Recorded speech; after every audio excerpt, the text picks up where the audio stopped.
two things I wanted to tell you about the Ahmaud Arbery case that have come up, and things are just coming up continuously. I mean, I can hardly keep up.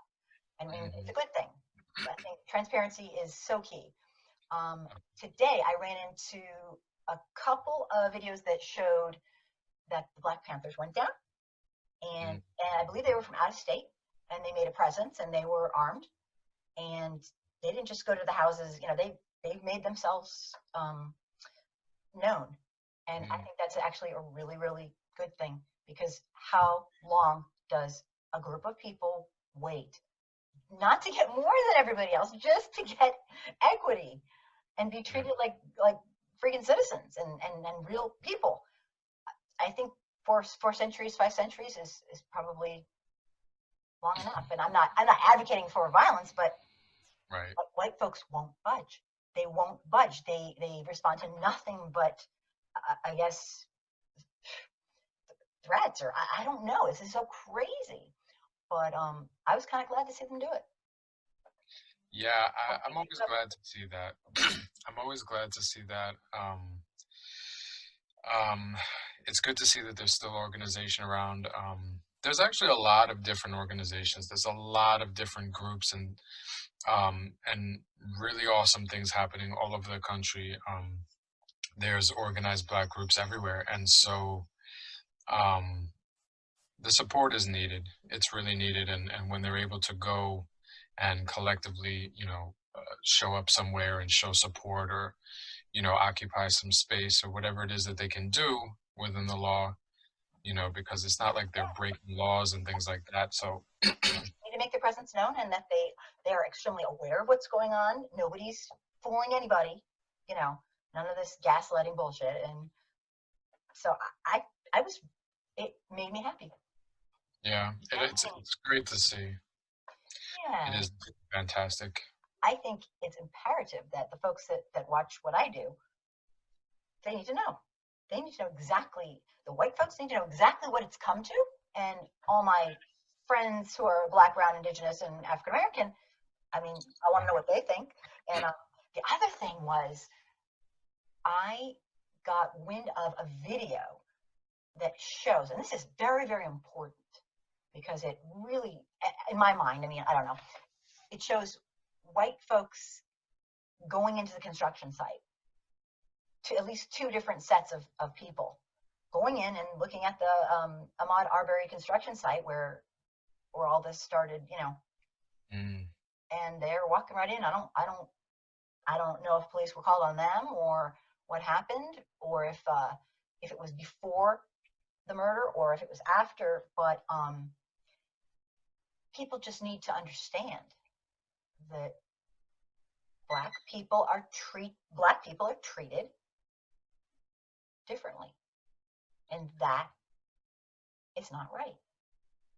Yeah. Because there's so I got it on tape, and the two kids went in, 2 little white kids, which I could totally see, and it looked like maybe a man and his wife, or possibly a man and maybe his daughter. I couldn't tell, went in.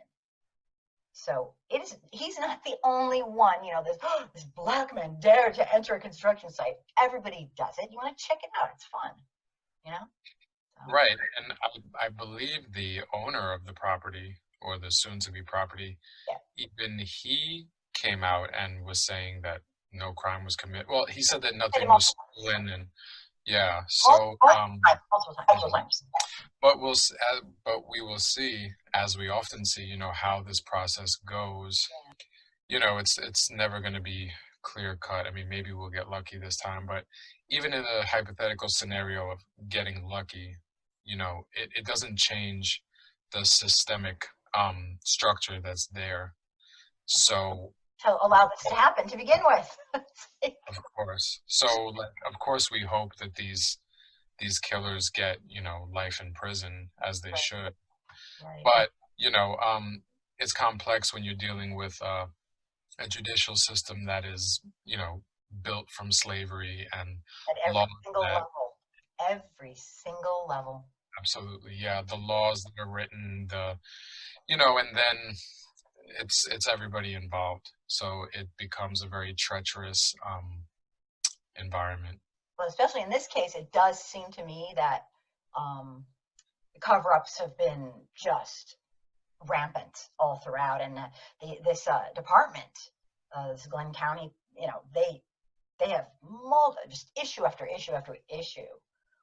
So it's in the South. I mean, there are tremendous amounts of factors that, I mean, people kept quiet for months. Yeah. And the neighbors. I mean, how many people were silent? Well, That's conspiratorial. I mean, that's a conspiracy. It's like a conspiracy. Well, it is because, yeah, it very much is. It really gives you a look, not only into white America, but it gives us it's almost like being able to have a look into the past. There's these instances where there's such horrifying behavior that we see in our community as white people, and we see how these other groups of white people can literally go and kill somebody and lynch a black person, and the fact that there's this, the whole community wherever they live in these around these white guys. Right. Yeah. But that's what it is, and that's what centuries of conditioning does to people.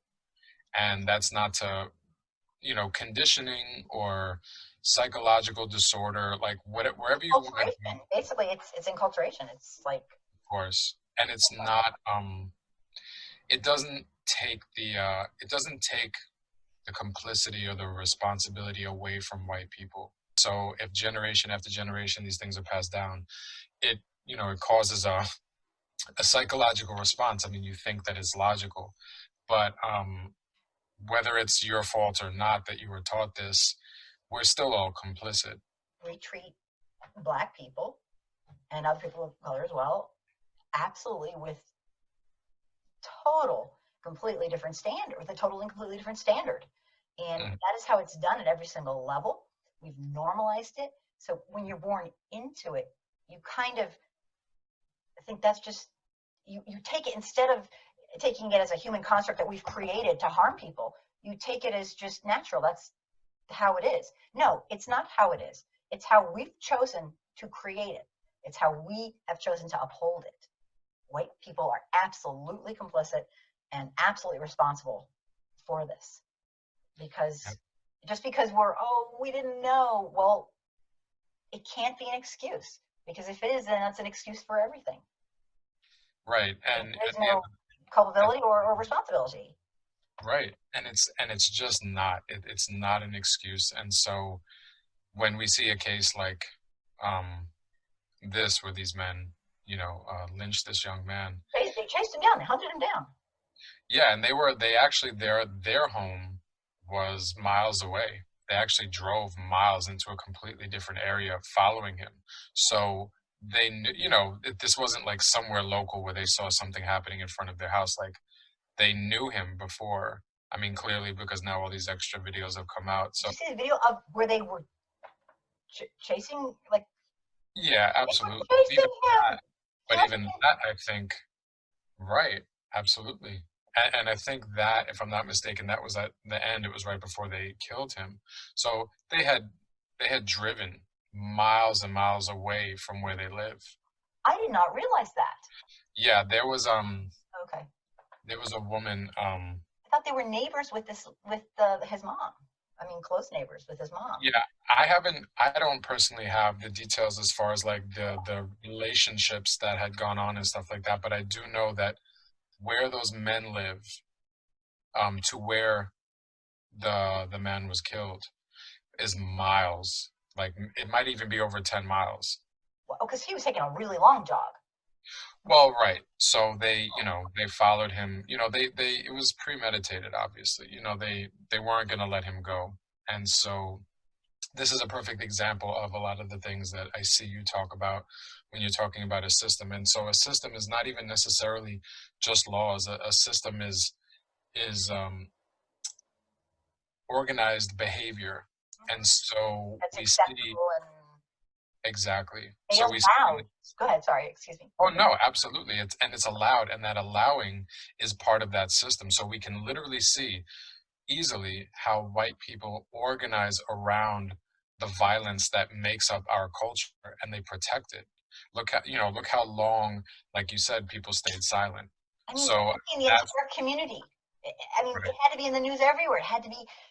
I mean, Absolutely. it wasn't kept secret. People talk, even just to, it would spread through social media and in their area or Absolutely. messages. Yet everybody stayed quiet. And Hmm. the mom, I believe, from what I've read, and I've read a ton, the mom actually was the one who was like, and that's why when you backtrack and hear all these things, they told her, yeah, this is what they told her basically. And I read this a bunch of times. Yeah, your son was caught being a burglar or burglarizing. So yeah, he got shot. That's it. Like, Mm. and she's like, okay. I mean, that's categorically completely false. Yeah, they lied. It's a lie. And they told her a bullshit and lie. Can you imagine having your precious child killed and then they come and lie to you and then what are you going to say? It's just horrible. And then passing it along, and then the guy who wrote the initial report had baloney in it too. I mean, this whole thing was such a conspiracy, such a cover up. It was. Just And this is how it has been happening for a yeah, long time. This is how it always works. it's like we got a peek into 100 years ago how this would go down. I get it. Yep, 100, I mean, 200.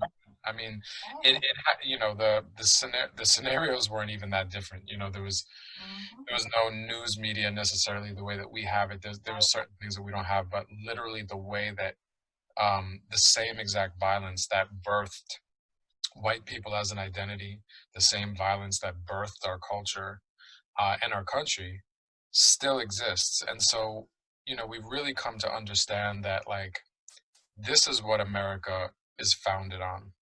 This is what America is founded on.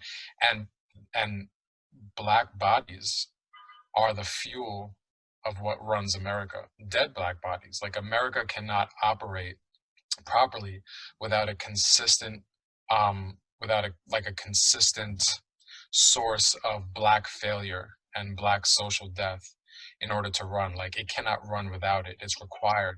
Do you think, I'm sorry, did you think that that's because we need to control black bodies and we need to keep them in their place? And we say how far they can move into white space and be successful. Like we need to control it, kind of. What is that? I mean, I just want to know. Yes, Is that what it it is? it is that.